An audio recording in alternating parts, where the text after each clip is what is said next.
मान्यता मान्य शिवसेना प्रमुख दिवाण बाळासाहेब ठाकरे यांचा आवाज तुझा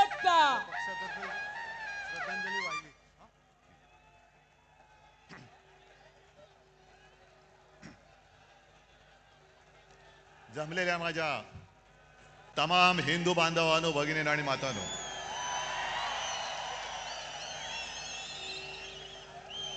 आपल्या परंपरेप्रमाणे सर्वांना दसऱ्याच्या पहिल्या प्रथम मी शुभेच्छा देतो. विजयादशमीच्या शुभेच्छा. आणि किती वेळा मी बोलायचं की अशी जीवाला जीव देणारी माणसं हेच खरं आयुष्यामधलं सोनं असतं. आणि म्हणूनच अनेक पक्षांचं आपल्या शिवसेना फोडण्याकडे लक्ष आहे. आणि त्यांना असं वाटलं की काही जणांनी त्यांनी पळवलंय, जे पळवलं ते पितळ होतं, सोनं माझ्याकडेच आहे.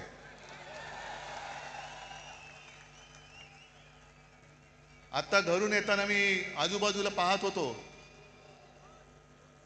वाघाचं कातडं पांघरलेल्या लांडग्याची गोष्ट आपल्याला माहिती आहे, पण बाळासाहेबांची भगवी शाल पांघरणाऱ्या गाढवाचं चित्र मी आज पहिल्यांदा पाहिलं. गाढवावरती किती शाली टाका, गाढव ते गाढवच. आणि जसं आता संजय राऊत यांनी उल्लेख केला, अमित शहांचा जोड्याचा भार वाहणारे गाढव. जाऊ द्या, त्यांचे त्यांना जोडे लाख लाभोत. जनता पण मारणारे एक दिवस, तो दिवस पण काही लांब नाहीये. आज मुद्दामून ही सभा हा मेळावा अनेक जण सांगत होते की कसा घेणार. म्हटलं जसा नेहमी घेतो तसाच घेणार. आणि आजपर्यंत जेवढा जसा मोठा मेळावा झालाय त्याहीपेक्षा मोठा मेळावा आज होणार. मला माहिती आहे सगळीकडे चिखल झालेला आहे. याचं कारण कमळाबाई. आता तुम्ही म्हणाल पावसाचा आणि कमळाबाईचा काय संबंध. पण कमळाबाईच्या कारभाराने कमळाबाईंनी स्वतःची कमळं फुलवून घेतलेत, पण जनतेच्या आयुष्याचा चिखल करून टाकलेला आहे. आणि अंबादास, तुम्ही शेतकऱ्यांचा विषय पूर्ण मांडलात. जी हालत शेतकऱ्यांची झाले त्याची थोडीशी चुणूक आपल्याला येईल या पावसात भिजताना आणि चिखलात बसल्यावरती. घरादाराचं संपूर्णपणे चिखल झालेलं आहे त्यांच्या.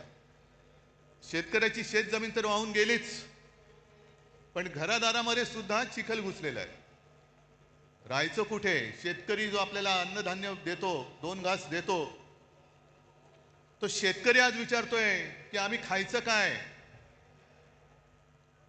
ही अशी परिस्थिती यापूर्वी कधी आलेली नव्हती. हे एवढं मोठं संकट. आजपर्यंत मराठवाडा हा अवर्षणग्रस्त होता, आता तिकडे अतिवृष्टी झालेली आहे. अतिवृष्टी म्हणजे आपत्तीग्रस्त. आणि मी तुम्हाला सगळ्यांना आवाहन करतोय, सर्व शिवसैनिकांना आवाहन करतोय, हे संकट फार मोठं आहे. जसं लिंबाळा दाऊला भूकंप झाला होता आणि शिवसेनेने एक गाव आपण दत्तक घेतलं होतं. राऊते साहेब तुम्ही होतात, खैरे साहेब होते.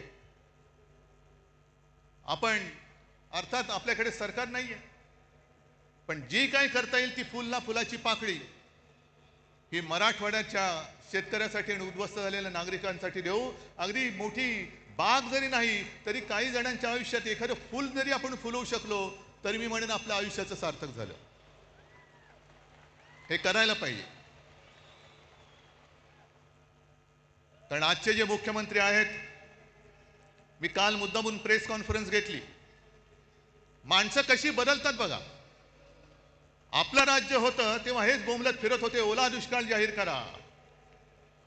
आणि आता ते मुख्यमंत्री झाल्यानंतर बोलतायत की ओला दुष्काळी संज्ञाच नाहीये. नसेल,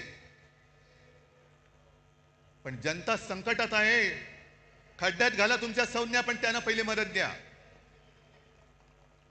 मी कालही बोललोय, आधीही बोललोय, आजही परत बोलतोय की सगळे निकष बाजूला ठेवा आणि ज्यांचं ज्यांचं नुकसान झाले त्या शेतकऱ्यांना हेक्टरी 50,000 रुपये मदत ही केलीच पाहिजे. ज्याप्रमाणे आपलं सरकार होतं तेव्हा मी कोणीही न मागता कोणताही निकष न लावता शेतकऱ्यांची कर्जमुक्ती केली होती. काय निकष होते तेव्हा, पण माझं कर्तव्य म्हणून मी ते केलं होतं आणि निवडणुकीच्या तोंडावरती